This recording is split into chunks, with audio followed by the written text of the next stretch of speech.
할렐루야.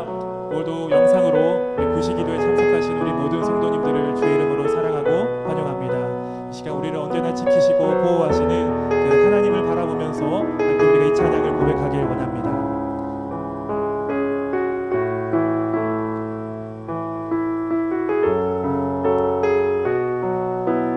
함께 고백할까요? 하나님은 너를 지키시는 자, 너의 우편에 그늘 되시니 낮의 해와 밤의 달도 너를 해치 못하리. 하나님은 너를 지키시는 자, 너의 환난을 면케하시니 그가 너를 지키시리라. 너의 출입을 지키시리라. 함께 고백합니다. 눈을 들어 산을 보아라. 너의 도움 어디서 오나. 천지 지으신 너를 만드신 여호와께. 다시 한 번 더 처음부터 고백할까요? 하나님은 너를 지키시는 자, 너의 우편에 그늘 되시니 낮의 해와 밤의 달도 너를 해치 못하리. 하나님은 너를 지키시는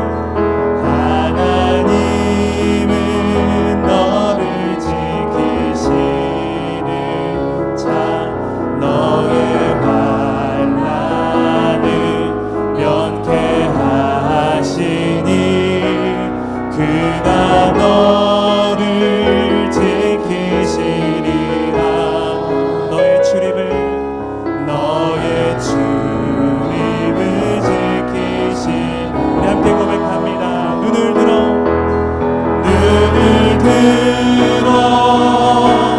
산을 보아라. 너의 도움 어디서 오나. 천지 지으신 너를 만드신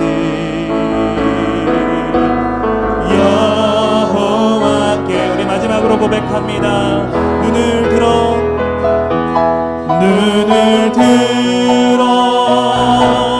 산을 보아라. 너의 도움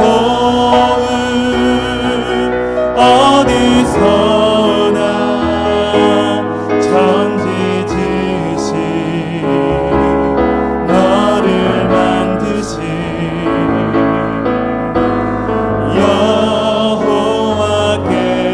여호와께로다.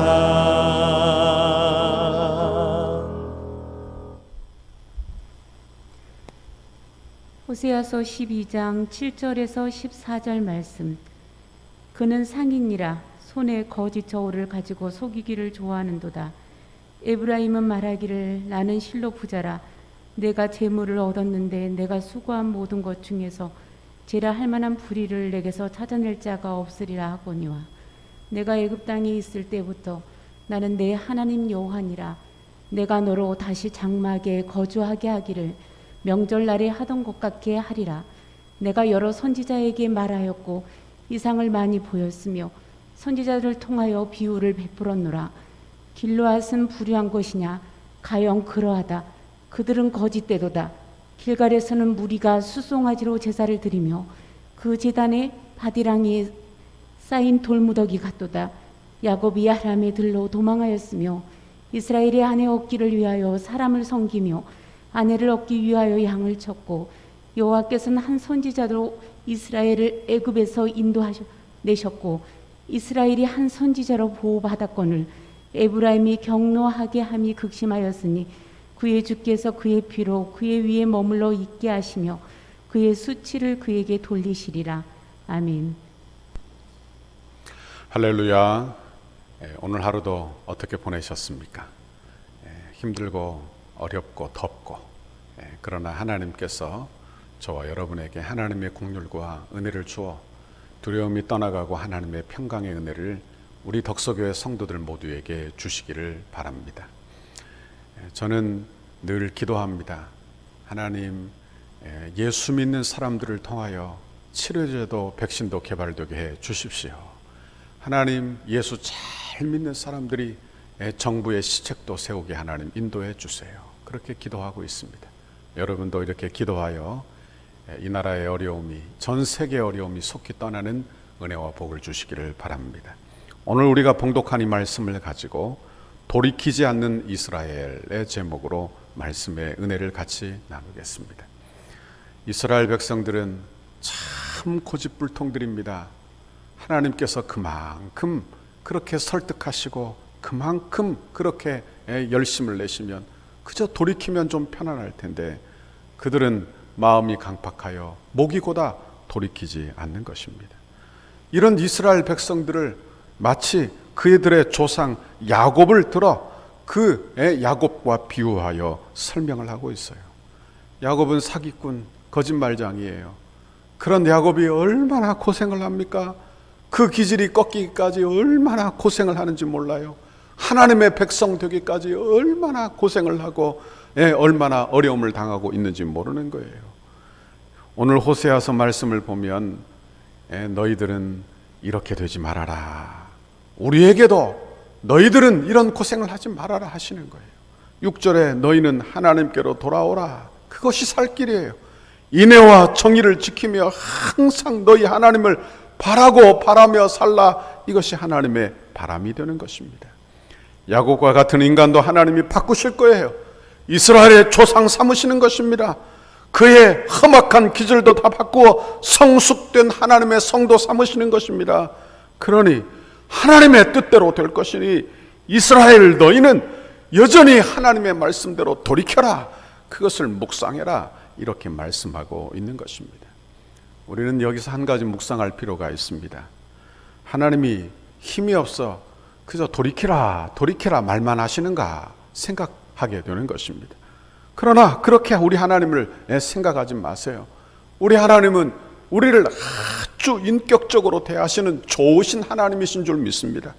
우리의 예배를 받으시되 강압적인 예배를 받으시는 것이 아니라 여러분 자원하여 드리는 인격적인 사랑을 받기를 원하시는 거예요. 그래서 하나님은요, 전지전능하고 무한한 지혜를 가지고 능력을 가지고 계시는 하나님이시지만 우리를 대하실 때 한없는 긍휼과 한없는 인내로 우리를 대하고 계시는 것입니다.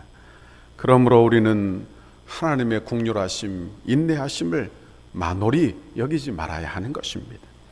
이스라엘 백성들은요, 하나님의 은혜를 만홀히 여겼어요. 그리고 그 죄악이 신앙의 범주를 넘어서서 이제 여러분의 도덕적이고 사회적인 그런 부패까지 이르게 되는 것을 보게 되는 것입니다. 우리의 신앙생활은요, 교회 안에서만 끝나지 않습니다. 교회 안에서 신앙생활을 제대로 하지 못하면요, 교회 안에서의 문제로 끝나지 않아요. 그 문제가 가정으로 넘어가게 되고 그 문제가 직장으로 넘어가게 되고 사회적인 부패로 다 영향을 미치게 되어 있다, 그런 말씀입니다. 예수 믿는 사람들이 하나님 두려워하고 사는 것이 마땅합니다. 그런데 여러분 신앙에 문제가 생기면 하나님의 말씀을 하나님의 말씀으로 받지 않아요. 하나님을 두려워하지 않아요. 여러분 하나님의 말씀을 신뢰하지 않아요. 하나님의 말씀이 들리지 않아요. 여러분 그때부터는 어떻게 되느냐? 세상 사람이 되는데 하나님의 말씀을 하나님의 말씀으로 인정하지 않고 하나님을 두려워하지 않게 되는 거예요. 그러면 어떻게 됩니까? 어떤 일이든지 다 하게 되는 것이죠. 세상 사람들이 되고 마는 것입니다. 우리는 이 마음을 조심해야 하는 것입니다. 오늘 본문에 보니까 7절에 이스라엘 백성들의 상태를 우리에게 말씀해 줍니다. 여기 보니까 그는 상인이라 손에 거짓 저울을 가지고 속이기를 좋아하도다 그래요. 옛날 성경 개역 한글에는 이 상인을 뭐라고 했느냐, 상고라 이렇게 번역을 했습니다. 이 단어를 히브리어 단어로 번역을 하면, 히브리어 원어를 직역을 하면 이런 단어예요. 가나안의 상인이라, 이런 의미를 가지고 있는 단어가 되는 것입니다. 그러니까 이 말씀은 어떤 말씀이에요? 이스라엘 백성들이 가나안 땅에 들어가 하나님의 백성 되지 못하고 그들이 가나안의 상인 되었다는 말이에요. 그들이 가나안 사람과 같이 되었다는 말씀입니다. 하나님의 은혜 받으면 하나님의 백성 되어야 마땅한 거예요. 그런데 하나님의 백성 되지 못하고 그들은 가나안 사람들이 되고 말았다는 말씀입니다. 그들은 신앙의 양심을 버리고 이제 거짓 저울을 가지고 장사하기 시작을 했어요. 아마도 가나안의 상인들이 거짓의 저울로 장사를 했던 모양입니다. 그래서 이문을 많이 내었던 모양이에요. 그러니 나도 먹고 살기 위해서 할 수 없다, 어찌 나만 정직할 수 있느냐 생각했겠지요. 그리고 이스라엘 백성들이 가나안 사람들처럼 장사하기 시작을 했습니다. 처음에는 신앙적 양심으로 꺼리꼈을 것입니다. 그런데 점차 담대해져서 그들은 가나안 사람들보다 더 담대하게, 더 악한 방법으로 장사하게 이르게 되었다, 그런 말씀입니다. 여러분, 그러나 이스라엘은 가나안의 상인들의 모습이 되면 안 되는 거예요. 왜? 그들은 하나님의 은혜 받아 하나님의 백성이 아닙니까? 그들은 하나님의 은혜로 가나안 땅에 들어온 은혜 받은 민족이 아닙니까? 그들을 하나님의 제사장으로 세운 그런 민족이 아니에요. 그러니 그들은 하나님의 백성으로 살아야 하고 하나님의 백성다운 모습으로 살아야 마땅한데 그들은 그런 삶을 살지 못한 거예요. 그래서 하나님이 어떻게 하시느냐, 9절에 보니까 내가 애굽 땅에 있을 때부터 나는 내 하나님 여호와니라, 내가 너로 다시 장막에 거주하게 하기를 명절날에 하던 것 같게 하리라 그래요. 이렇게 거짓으로 장사하고 거짓을 행하는데 그들은 뭘 하느냐, 자기의 죄악을 인정하지 않는 것입니다. 자기의 죄악을 깨닫지 못하는 거예요. 자기의 잘못을 인정하지 않아요. 여러분, 그러므로 하나님이 어떻게 하시느냐, 깨닫게 하시는 거예요. 어떻게 깨닫게 하시느냐, 그들을 애굽에 나오던 날과 같이 그들에게 고난을 허락하시는 것입니다. 여러분, 애굽에서 나오는 건 하나님의 은혜였어요. 하나님이 그들에게 모든 재물을 주어 그 종된 모습에서 나오게 하신 거예요. 여러분, 그런데 그 은혜로 나온 그 은혜를 은혜로 여기지 아니하고 그들은 교만하여 하나님을 거절하고 하나님을 떠난 것입니다. 가나안의 상인들과 같이 되고 말았다는 말씀이에요. 여러분, 이들을 하나님이 그냥 내버려 두실 수 없는 거예요. 왜? 그들은 하나님의 자녀가 아닙니까? 그러니 그들을 다시 광야의 상태로 돌려놓으신다는 거예요. 광야가 어떤 곳입니까? 물이 없는 곳이에요. 그것은 쉴 것도 없고 양식도 없는 곳이에요. 고난의 장소라는 말씀입니다. 그들에게 고난을 베풀어 이제 그들로 깨닫게 하시는 거예요. 하나님은 선지자를 통하여 비유를 베풀어 말씀하셨다고 10절에 말씀합니다. 이제 그들에게 질문합니다. 11절에 길르앗은 불효한 것이냐? 과연 그러하다. 그들은 거짓되도다. 길갈에서 무리가 수송아지로 제사를 드리며 그 제단은 밭 이랑에 쌓인 돌무더기 같도다. 그렇게 말씀합니다. 길르앗은 요단의 동편 전체를 대표하는 장소입니다. 길갈은 요단 서편 전체를 대표하는 장소예요. 여러분, 그런데 둘 다 하나님의 긍휼과 은혜가 있는 장소이지만 그곳에서 뭘 하느냐, 그들이 하나님을 섬기지 아니하고 우상을 섬기고 우상에게 제사를 드리는 그런 장소로 바꾸고 만 거예요. 길갈이 어떤 곳입니까? 요단강을 건너와 하나님의 은혜 받아 그들이 강 바닥에서 주워온 돌들을 세운 곳이 아니에요. 그래서 여호수아가 길갈이라 명하며 애굽의 수치가 다 굴러갔다, 그렇게 명명한 곳이, 이름한 곳이 길갈이 되는 것입니다. 그런데 그곳이 우상 섬기는 장소가 되었어요. 그리고 그들에게 묻습니다. 그들 길갈이 불의하냐? 길갈이 불의한 게 아니지요. 그들의 행동이 불의한 것입니다. 그들의 죄악이 불의한 것입니다. 그래서 하나님이 어떻게 하시느냐, 이제 그곳을 밭이랑같이 쌓인 돌무더기 같이 되게 하겠다. 그들을 그렇게 황폐하게 하겠다. 그런 말씀입니다. 그리고 다시 야곱의 비유를 다시 들고 있어요. 12절을 보십시오. 야곱이 아람에 들러 도망하였으며 이스라엘이 아내를 얻기 위하여 사람을 섬기며 아내를 얻기 위하여 양을 쳤고. 그래요. 여기 야곱, 이스라엘은 같은 사람입니다. 그렇죠. 야곱이 아버지를 속이고 형을 속이고 형을 피하여 도망간 사실을 말씀합니다. 그 사건을 두고 말씀하는 거예요. 그리고 삼촌 라반의 집에 가서 그가 아내를 얻기 위하여 어떻게 합니까? 그가 삼촌을 섬기게 되지요. 그 아내 라헬을 사랑함으로 말미암아 7년 삼촌을 섬기기로 작정하고 계약을 하게 되는 거예요. 그런데 삼촌이 야곱을 속이고 여러분 그의 언니 레아를 밤중에 들려보내어 결혼을 하게 한 것입니다. 그렇게 함으로 라헬을 위하여 또 7년 봉사하니까 14년을 아내를 위하여 섬기게 되는 거예요. 그런데 어떻게 했느냐? 여기 14년을 라헬을 사랑함으로 수일처럼 여겼더라. 수일처럼. 세월 가는 줄을 몰랐어요. 그리고 그 이후에 7년을 자기 양들을 위하여 자기의 재물을 위하여 또 사람을 섬기는 그런 장면이 성경에 나오는 것입니다. 베들에서 하나님을 만난 야곱이, 그래서 하나님께 서원한 야곱이, 그가 세상에 한눈 팔며 연애하다가 세월 가는 줄 모르는 사람이 된 것입니다. 마치 이런 모습이 이스라엘이 가나안에 상인된 모습과도 같다 하며 비유하며 우리에게 말씀하고 있는 거예요. 그들은 돈을 버는데 세월 가는 줄 모르고 재미를 보고 있는 거예요. 하나님께서 그들을 가나안 땅에 심어 놓으신 그 이유도 상실한 채 말입니다. 이것은 마치 우리의 모습과도 같은 거예요. 나를 이 세상에 두신 이유가 뭐예요? 나를 하나님의 자녀 삼으신 이유가 뭐예요? 우리 교회를 이곳에 세우신 이유가 무엇입니까? 그것은 다 잊어버린 채 세상의 재미를 붙여 그저 세상의 재미로만 사는 그런 이스라엘 백성들, 야곱의 모습을 우리에게도 보여주며 계시하고 계시는 것입니다. 여러분, 그럼에도 불구하고 이런 야곱이라도 고쳐 쓰시는 분이 나의 하나님이십니다. 이런 우리라도 돌이키게 하시는 분이 나의 하나님이세요. 그러므로 성도들은 오늘 말씀을 묵상할 때 하나님의 은혜의 말씀을 듣기를 바랍니다. 성도는 하나님께 돌아오는 게 지혜입니다.